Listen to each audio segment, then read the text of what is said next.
காணக்கண் கோடி வேண்டும் காபாவை, காணக்கண் கோடி வேண்டும் காபாவை. ஹஜ் காட்சிக்கு இணையாக உலகில் எதுவுமே இல்லை. காணக்கண் கோடி வேண்டும் காபாவை, ஹஜ் காட்சிக்கு இணையாக உலகில் எதுவுமே இல்லை.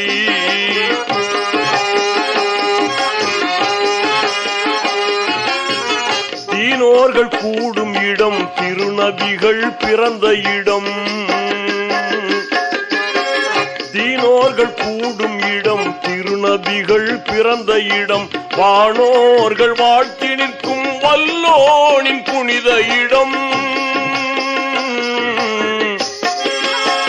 தீனோர்கள் கூடும் இடம், திருநபிகள் பிறந்த இடம். வானோர்கள் வாழ்த்தி